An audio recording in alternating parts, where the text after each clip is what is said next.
Welcome to Cashlight Tales, where we explore the unexplained and the deeply terrifying. Tonight's guests are faced with something that will make everyone feel uneasy. Hey everyone, if you like this story, please give the video a thumbs up and subscribe to our channel for more scary stories and mysteries. Share your own stories in the comments, and maybe we'll tell your story next time.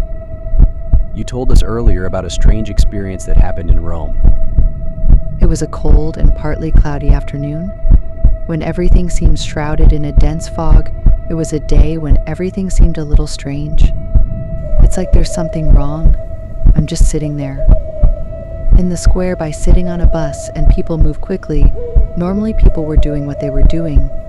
And then I noticed a man on the bus, but he slipped and fell a bit. He didn't make any noise.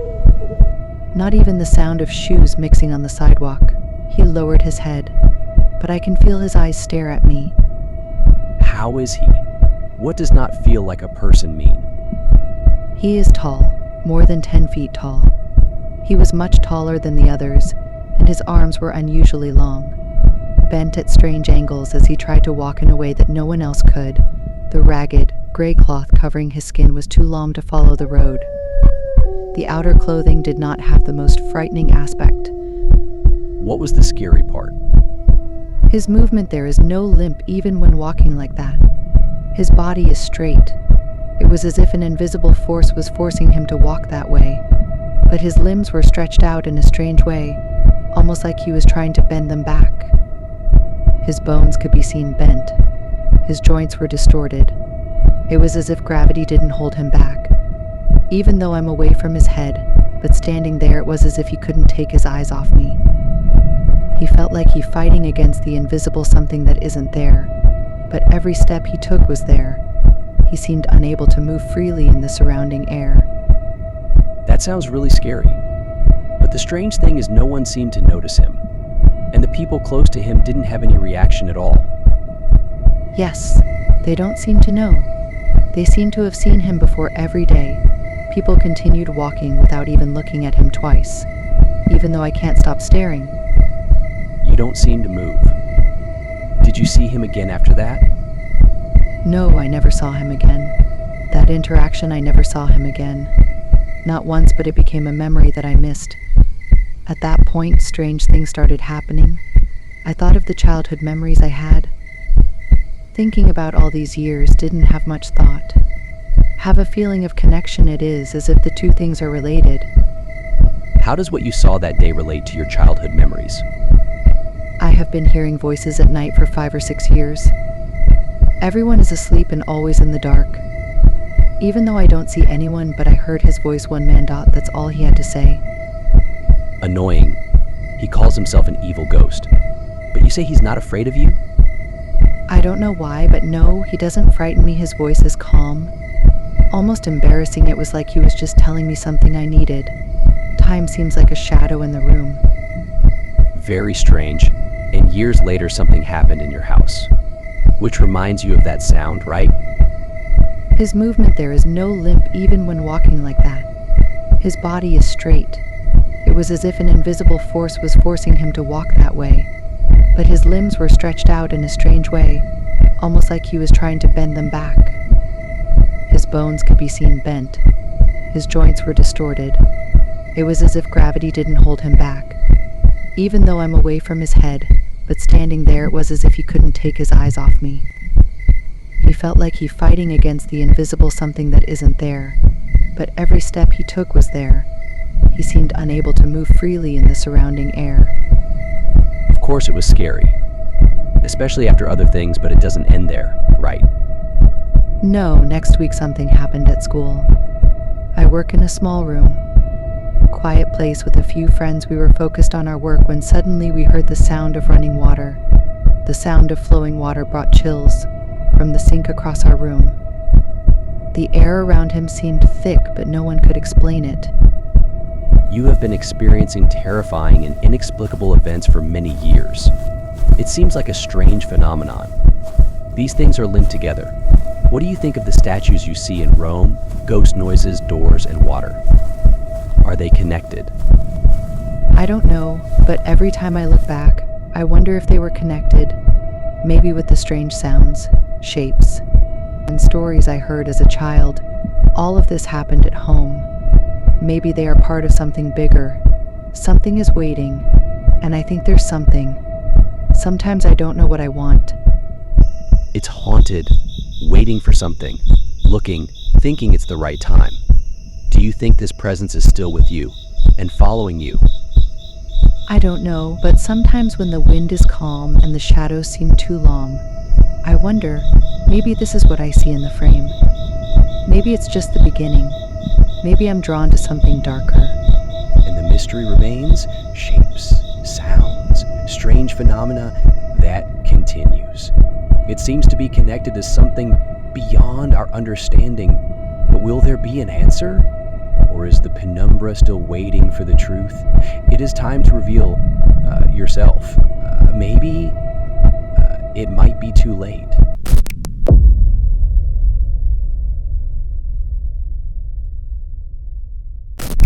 In 1988, the air in the abandoned building smelled of wet and decaying stone. Cracked concrete floor, it is evidence of years of neglect. The sound of children's footsteps resounding in the silence. Their laughter cut through the silence.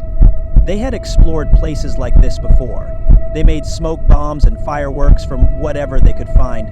It was their escape from a world that felt broken. But today is a little different.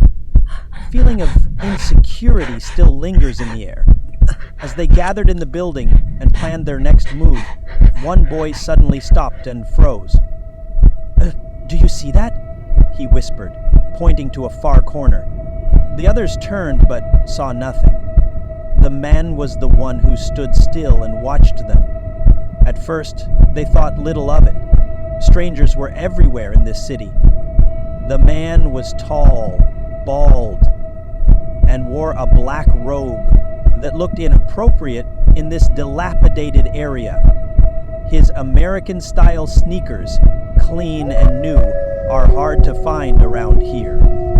He is a strange person, but they didn't think to question him. That was their first mistake. The figure walked towards them, his footsteps barely audible. His eyes were fixed on them as he reached them. He didn't speak immediately. His eyes turned to the boy's sneakers instead. "Like my shoes?" he asked the man. The words felt wrong and cold. He said, without waiting for an answer, "If you need, I have more. Your wish came true." His voice was calm, but there was something in them that made their skin crawl. One boy stepped back and brushed aside the broken wall. Suddenly, they saw it. A black pistol, hidden in the man's wrist, glistened in the dim light. "Gun!" someone shouted. The boys scattered in all directions, running for safety, and hearing the curses of death and disappointment they never would have imagined. But my brother couldn't shake his image any longer. Quiet presence, his things haunted him. But immediately, my parents told us that a local child had been beaten to death in the same building. Fear seized him. And the man they met was not just a passerby. The children narrowly escaped something darker than ever before. The city is now full of life and bustle, but there's something darker stirring beneath the surface. I live in a small room in an old building, shared with the landlord and other tenants. As time passes, we are used to seeing strangers come and go. A month ago, things changed. Around midnight, I heard a knock at the door. My boyfriend and I go to bed when it's very sharp and demanding. I felt hair stand on the back of my neck. Something is wrong. "No, don't open it," I whisper, but my boyfriend peeks away. He saw a woman. It's a familiar face. We've noticed around the property. She's been here before, but tonight was different. I hurriedly got dressed, fingers trembling as he picked up the keys. I picked up our dog, hold it close. As I walked down the hallway, I couldn't shake the feeling that something was wrong. That woman was drunk. She introduced herself as the homeowner's fiance. But it doesn't make any sense. We've seen him with other women. She knew some weird details about us, which only made me more curious. Then, her behavior became even more strange. She asked for a smaller one, and my boyfriend gave it to me. But she hasn't disappeared.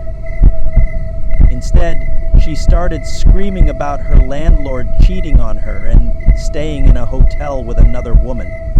She became more aggressive when she tried to flirt with my boyfriend. She invites him to go swimming in the pool. He agrees, but she continued. Her voice was high and erratic. The room feels smaller and more ventilated. Her words changed and became racist when she talked about our neighbors. Then I opened the door. But as soon as she saw me, her expression changed. She went from calm to hostile, calling us white trash for going on trash day and threatening to kick us out if we didn't comply. We threw the door in her face. We debated whether or not to tell the homeowner about this incident. We thought she was just a crazy ex who tried to retaliate against him. We sent him a message, and he answered vaguely, apologizes, but assures us she will be fired. We thought it was over, but the strange events did not stop. For weeks, the woman played loud music, banged on walls, and prowled our backyard for a few hours.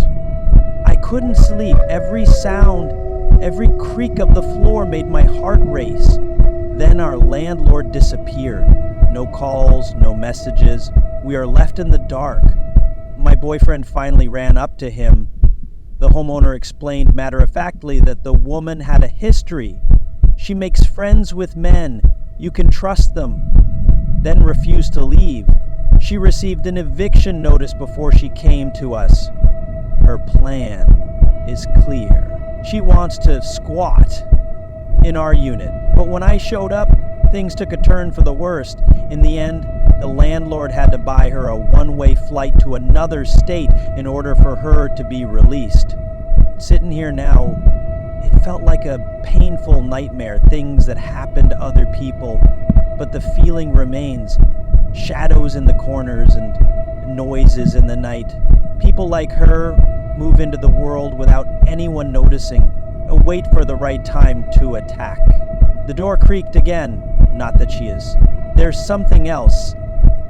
That which is there is always watching and waiting. The world is full of threats that we can't always see, and sometimes even the simplest of days can be the calm before the storm.